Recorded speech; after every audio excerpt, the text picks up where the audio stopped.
Hi, బాగున్నారా? Welcome to Tollywood boss. వీడియోలోకి వెళ్ళే ముందు ఫస్ట్ ఆఫ్ ఆల్ లైక్ చేయండి, కామెంట్ చేయండి. ఇక వీడియోలోకి వెళ్దాం. వీడియో వచ్చేసి మన శంకర వరప్రసాద్ చిత్రం గురించి మాట్లాడుకోబోతున్నాం.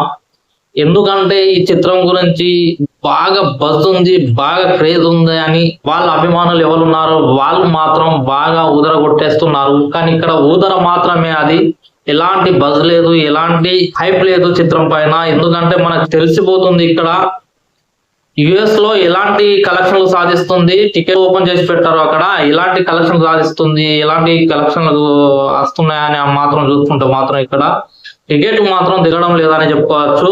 ఇప్పటి వరకు $1,00,000 కూడా కంప్లీట్ చేసుకోలేదు, వసూలు చేయలేదు. $1,00,000 చేరువలకు కూడా రాలేకపోయింది అని చెప్పుకోవచ్చు శంకర వంకర వరప్రసాద్ చిత్రం. ఎందుకంటే దీని మీద ఎలాంటి హైప్ లేదు అని మనకు తెలుస్తుంది. మరోసారి పరాజయానికి గురి అయ్యే ఛాన్సెస్ ఉన్నాయి. మెగా కాంపౌండ్ లో అడుగుపెట్టిన ఒక డైరెక్టర్ కాంపౌండ్ లో ఒక మంచి డైరెక్టర్ పోయి సులభంగా మళ్ళీ హిట్ ఇచ్చి రావడం అనేది జరగదు. ఎందుకంటే అక్కడ జరిగే పరిమాణాలు వేరుగా ఉంటాయి కాబట్టి అక్కడ హీరోలు మాత్రం కథలో వేలు పెట్టి తింపుతారనేది ఒక పుకారు ఉంది. కాబట్టి ఆ పుకారాలను లెక్క చేసుకొని మనం మాట్లాడుకుంటే మాత్రం డైరెక్టర్ కు మాత్రం ఈసారి గట్టి ఫ్లాపే జరగబోతుంది. ఎందుకంటే మరో విధంగా చూసుకుంటే మాత్రం ఇక్కడ ట్రోల్ స్టఫ్ గా మారిందని చెప్పవచ్చు. మనశంకర వరప్రసాద్ చిత్రం సోషల్ మీడియాలో చూసుకుంటే మాత్రం ట్రోల్స్ చేయడం జరుగుతుంది. వంకాయలకు కానివ్వండి, బట్టలు ఉతికేటి కానివ్వండి, ఇలాంటి సర్ఫెక్సల్ మీద వీటి మీద అన్నిటి మీద ట్రోల్స్ చేస్తున్నారు శంకర్ వరప్రసాద్ పైన. ఎందుకంటే ఇది మామూలుగా ట్రోల్స్ గురి కాలేదు, మొత్తం సీరియల్ యాడ్ లాగా ఉంది సినిమా అని ఉంది ప్రేక్షకుల పైన అని చెప్పవచ్చు ఇది. ఎందుకంటే ఇలాంటి ఒక డైరెక్టరు, మంచి హిట్లు ఇచ్చిన డైరెక్టరు ఒక మెగా కాంపౌండ్ లో అడుగు పెట్టాక ఎలా మారాడు అనేది మరోసారి మనకి ఇక్కడ తెల్లం అవుతుంది. అదే విధంగా చూసుకుంటే కొరటాల శివ ఎలా అయ్యాడో మరోసారి అదే విధంగా అనిల్ రావిపూడి కూడా అవ్వబోతున్నాడు అని ప్రేక్షకులు అంచనా వేస్తున్నారు. ఇది ఇలా ఉండగా మరోసారి కొరటాల శివ కూడా తెరపైనకి రావడం జరిగింది. ఎందుకంటే తాను పలికిన పలుకులు మళ్ళా సోషల్ మీడియాలో వైరల్ గా మారాయనే చెప్పవచ్చు కొరటాల శివ మాట్లాడిన మాటలు. ఎందుకంటే అంతకు ముందే కొరటాల శివ గారు మాట్లాడిన మాటలు మనకు తెలుసు. ఎలాంటి అంటే కథలో ఎలవ పెట్టకుండా ఎవరి పని వాళ్ళు సజావుగా చేసుకుంటే మాత్రం సుఖంగా ఉంటుంది, మంచి హిట్లు కూడా దొరుకుతాయని కొరటాల శివ అనడం జరిగింది. అలాంటి వీడియోలు మళ్ళా వైరల్ అవ్వడం జరుగుతుంది ఇక్కడ. ఎందుకంటే ఈ సందర్భంలో శంకర్ వరప్రసాద్ చిత్రం విడుదలయ్యే సందర్భంలో ఆ వీడియోలు మళ్ళా రిపీటెడ్ గా వైరల్ అవ్వడం జరుగుతుంది. మళ్ళా ఇక్కడ ట్రోలర్స్ కూడా స్టఫ్ గా చేసుకొని ఆ వీడియోలను కూడా వాడుకోవడం జరుగుతుంది. ఇటు అనిల్ రావిపూడి మీద కూడా ఆ వీడియోలు ప్రభావితం చూపేలాగా ఉన్నాయని చెప్పవచ్చు. చిత్రం చూస్తే మాత్రం సీరియల్ కంటెంట్ లాగా ఒక సీరియల్ గా సాగతీసారేమో అనేలాగా ఈ చిత్రం సాగుతుంది అని ట్రైలర్ వచ్చాక ప్రతి ప్రేక్షకుడు కూడా భావిస్తున్నాడు. ఈ చిత్రం పైన ఎలాంటి బజ్ లేదు అని మరోసారి అర్థమవుతుంది. ఎందుకంటే వీళ్ళ క్రేజ్ అనేది సోషల్ మీడియాలోనే కనబడుతుంది తప్ప రియాలిటీగా మాత్రం ఇప్పటి వరకు అయినా కూడా సక్రమైన కలెక్షన్లు, సజావైన కలెక్షన్లు మాత్రం అక్కడ చూపించడం లేదు బాక్సాఫీస్ వద్ద అనేది మనకు తెలుసు. అదే విధంగా ఇప్పుడు సోషల్ మీడియాలో మనం మీసాల పిల్ల కానివ్వండి, లేకుంటే ఓ ప్రసాద్ కానివ్వండి, ఇలాంటి పాటలు మొత్తం వైరల్ అయ్యాయి అవి ఇవి అని మనకు చెప్తుంటారు తప్ప, అంటే సోషల్ మీడియాలో చెప్తుంటారు యూట్యూబ్ లో ఇన్ని వ్యూస్లు వచ్చాయి, ఆహా అన్ని వ్యూస్లు అన్ని వచ్చాయి అని చెప్తుంటారు కానీ తప్ప రియాలిటీగా మాత్రం ఇది జరగడం లేదు వీళ్ళకు. ఓన్లీ సోషల్ మీడియాలో మాత్రమే ఇలాంటి జరుగుతున్నాయి తప్ప బాక్సాఫీస్ వద్ద ఎలాంటి ఫలితాలను వీళ్ళు అందిస్తున్నారు అనేది మనకు తెలుస్తుంది ఇక్కడ. ఎందుకంటే మెగా కాంపౌండ్ నుంచి వచ్చిన చిత్రాలన్నీ చూసాం, బాక్సాఫీస్ వద్ద బోల్తా కట్టడం జరిగింది. అదే సోషల్ మీడియాలో మాత్రం వేల కొద్ది, లక్షల కొద్ది, మిలియన్ల కొద్ది వ్యూస్ రావడం జరిగింది. అలాంటి చిత్రాలకు మళ్ళీ బాక్సాఫీస్ వద్ద చూసుకుంటే మాత్రం ఎలాంటి కలెక్షన్ లేక ఫేక్ పోస్టర్లు వేసుకోవడం చూసాం మనం. ఎందుకంటే వాళ్ళకు ఫేక్ మీద ఉన్న ఇంట్రెస్ట్, ఈ యూట్యూబ్ మీద ఉన్న వ్యూస్ మీద ఉన్న ఇంట్రెస్ట్ చిత్రం కథలో పట్టింపులో లేదన్న మనకు తెలుస్తుంది. ఇక్కడ చిత్ర కథలో మొత్తం ఇన్వాల్వ్ అయ్యి మళ్ళా కథలో ఏలుపెట్టి తింపడం, ఇలాంటి పరిణామాలకు దూరం ఉండకుంటే మాత్రం మెగా హీరోలకు హిట్ రావడం జరుగుతుంది కావచ్చు.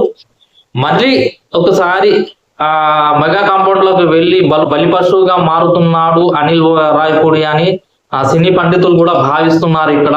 అలాంటి పరిణామాలు జరుగుతాయా, మరి ఎలా జరుగుతాయి, అనిల్ రావిపూడి మీద ఎలాంటి ప్రభావం చూపుతుంది ఈ శంకర్ వరప్రసాద్ చిత్రం అనేది కూడా చూడాలి. బహుశా కొరటాల శివ అందులోంచి రావడానికి కూడా ఇప్పటికి కూడా టైం పడుతుంది. ఎందుకంటే దేవర బ్లాక్ బస్టర్ తర్వాత కూడా తనను వదలడం లేదనేది మనకు తెలుసు ఇక్కడ. ఎందుకంటే ఆ ఆచార్య ప్రభావం అనేది అంత ఇంపాక్ట్ చూపించింది మన కొరటాల శివ గారి పైన. అలాంటి కొరటాల శివనే అంటే బ్లాక్ బస్టర్లు ఇచ్చాడు కొరటాల శివ ఇక్కడ. అలాంటి డైరెక్టర్ కే తప్పలేదు.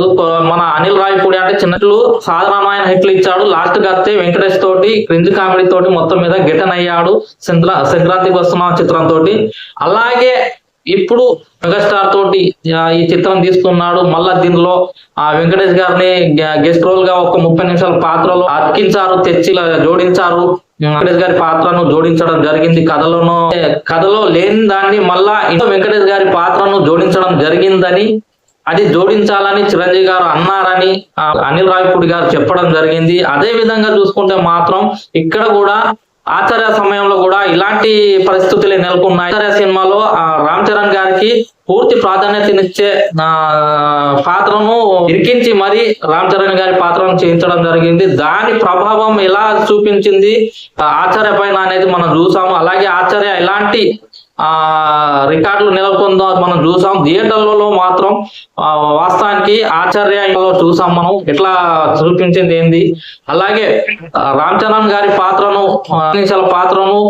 సాగదింపుగా చిరంజీవి గారితో సహా సాగదింపుగా తీసి చిత్రం కొట్టడానికి మెయిన్ కారణం అయ్యారా అని చెప్పవచ్చు. ఇందులో కథలో ఇన్వాల్వ్మెంట్ అయ్యి ఆ కథలో ఏళ్ళు పెట్టి దూర్చి లేని పాత్రను సృష్టించి రామ్ చరణ్ గారిని తెచ్చి ఇందులో ఇరికించి ఆచార్య సినిమా ఆ ఫ్లాప్ కు కారణం అయ్యారు. ఎవరు కారణం అయ్యారు అనేది కూడా మనకు తెలుసు.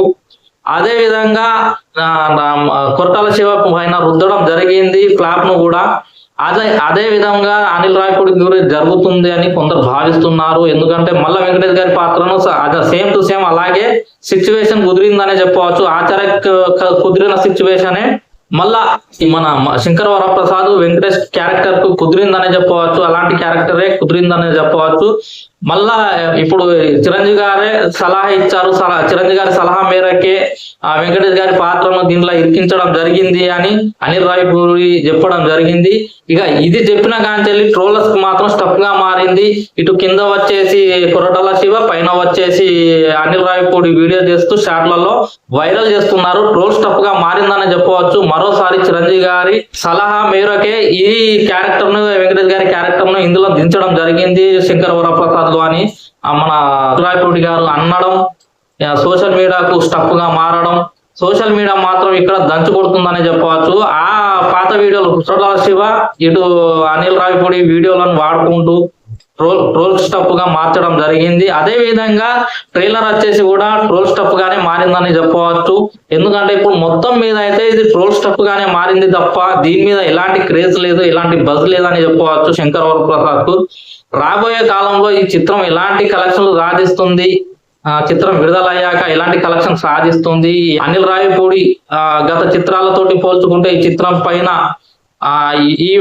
తను మాట్లాడిన మాటలు, ఇంటర్వ్యూలో మాట్లాడిన మాటలు ఎలాంటి ప్రభావితం చూపిస్తాయి. ఎందుకంటే ఇక్కడ కొరటాల శివన్ దృష్టిలో పెట్టుకొని ప్రేక్షకులు వచ్చే సూచనలు కూడా కనబడుతున్నాయి. ఎందుకంటే మన అనిల్ రావిపూడి తీసే చిత్రం కాబట్టి దీనిపైన ఎలాంటి ప్రభావితం చూపెడుతుంది. రేపు సినిమా విడుదలయ్యాక దీని ఫలితం ఏందనేది మనకు తెలుస్తుంది. ఫలితం పాజిటివ్ గా వచ్చిన నెగిటివ్ గా వచ్చిన అనిల్ రావిపూడి భవిష్యత్ అనేది రేపు రాబోయే భవిష్యత్ ఏందనేది తెలుస్తుంది. ప్రేక్షకులు కూడా దీనిపైన ఆకలిగా వెయిట్ చేస్తున్నారని చెప్పవచ్చు.